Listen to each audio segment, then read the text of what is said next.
Eccoci qua ragazzi, bentornati sul canale, benvenuti in questo nuovo video, ancora calciomercato, voci di mercato per quanto riguarda il Napoli e dobbiamo un attimo fare il punto della situazione perché c'è una partita da giocare lunedì sera, Udinese-Napoli, vediamo un attimo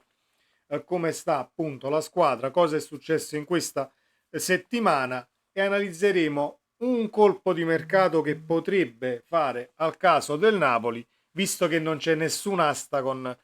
squadre italiane. Ma ci arriviamo, fatemi sapere la vostra qui sotto nei commenti, come sempre ci confrontiamo anche lì. Chi si vuole iscrivere al canale lo faccia pure, è ancora gratis, ma attivando la campanella delle notifiche, passaggio importantissimo per completare poi il tutto, e un bel like a questo video se volete metterlo, che a me fa tanto piacere e gratifica senza nascondermi dietro a un dito. Partiamo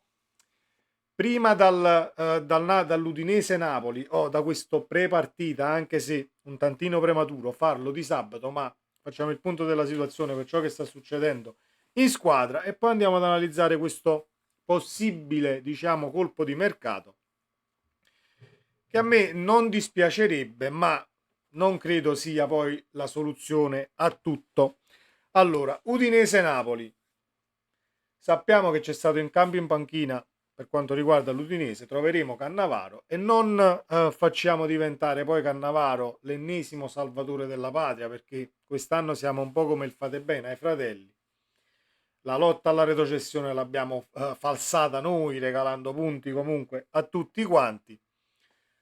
Io le partite le voglio vincere, al di là che ci sia o non ci sia un obiettivo da raggiungere, fa sempre bene al morale dei tifosi. Alla squadra non lo so, bisognerebbe chiedere a loro se le vogliono vincere le partite o meno. Comunque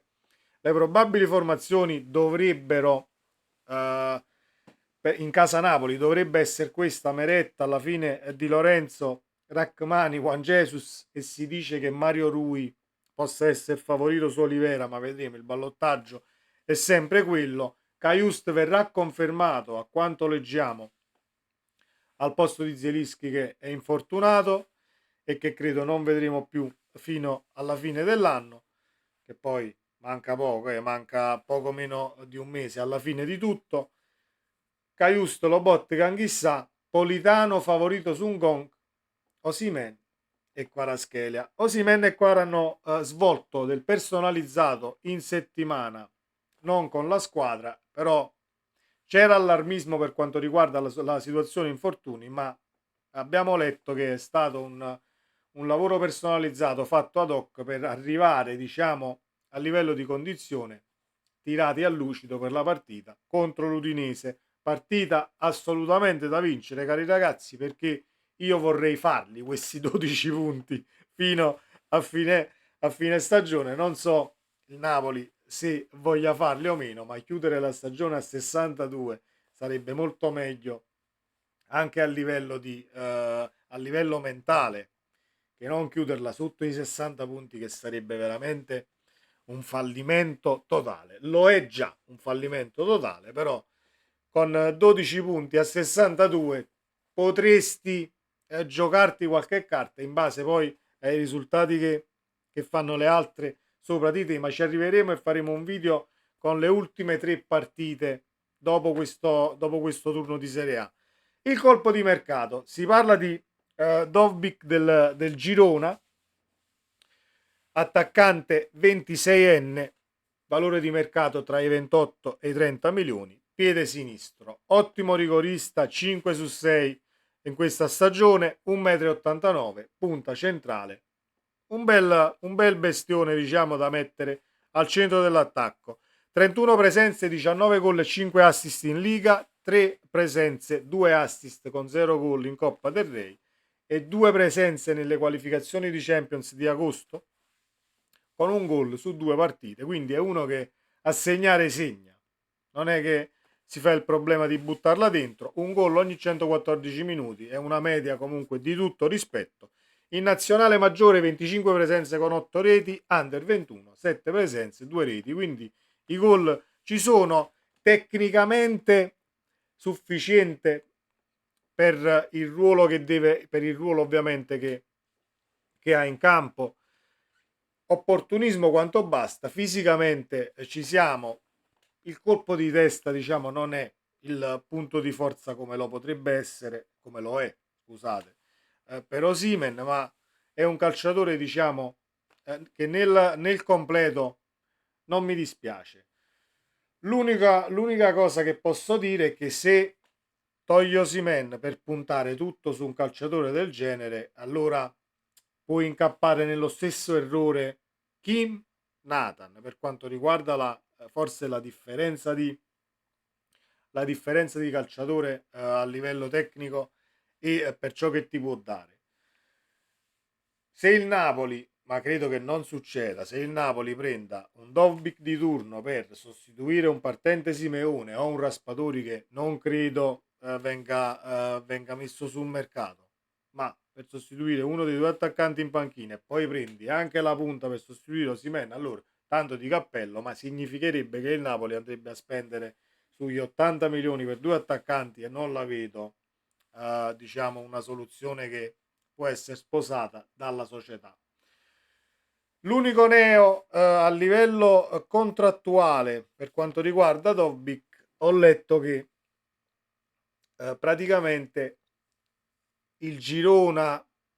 ovviamente è stato un titolo, è più un titolone drastico per attrarre click e quant'altro, ma dobbiamo vedere se la situazione poi sia veritiera o meno. Il Girona può essere, diciamo, retrocesso, addirittura parlavano punti di penalizzazione, perché l'agente di questo calciatore è indagato per frode fiscale, avendo istituito una società in Estonia per evadere le tasse in Ucraina. Adesso io una notizia che ho letto, non so per certo se sia vero o meno, fatto è che stammici accorto perché poi andarsi ad imbarcare in situazioni strane, così come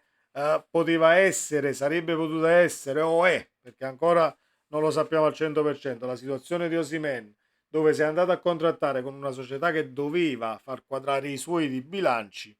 diciamo che buono non è. Quindi andiamo un attimo con calma per quanto riguarda la parte, diciamo, legale della storia. Quello che sappiamo è che comunque non c'è concorrenza e il Napoli è l'unica italiana interessata, al di là di altre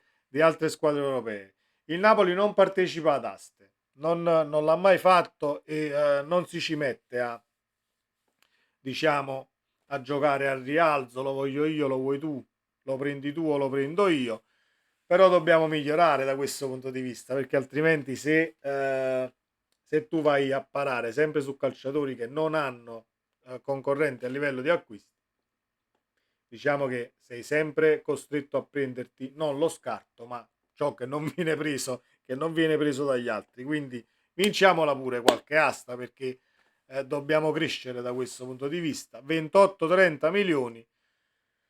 Se dovesse essere questo il posto Simen, non sono totalmente d'accordo. Se dovesse essere un rinforzo in attacco per la partenza di Simeone, allora ben venga assolutamente perché l'attaccante c'è e i gol li fa e ti può garantire tranquillamente quei 15, tra i 15 e i 20 con la stagione, ovviamente con continuità di rendimento, facendolo giocare molto più di Simeone perché Simeone quest'anno non ha visto il campo. Vedremo poi come andrà a finire. C'è la situazione Girona è come la situazione Bologna e concludo, sono due società che hanno vissuto questa stagione in una sfera di cristallo, comunque è andato tutto bene, grandissimo campionato sia per il Bologna sia per il Girona, quindi bisogna sempre vedere tutti i calciatori che vai a tirar fuori da queste due società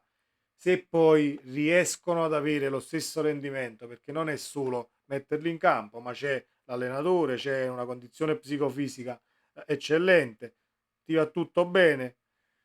ti gira come si deve, quindi ci sono anche queste situazioni da analizzare. Fatemi sapere se vi piace il calciatore, fatemi sapere la vostra qui sotto nei commenti. Io al posto di Osimhen prenderei Gyökeres e via e toglierei mi toglierei proprio il pensiero, anche se è difficile perché Gyökeres è un calciatore che è voluto non solo dal Napoli ma da tante squadre in Premier, in Bundes, eccetera, eccetera, eccetera. Caro Napoli, non stecchiamo in primis l'allenatore e poi Vediamo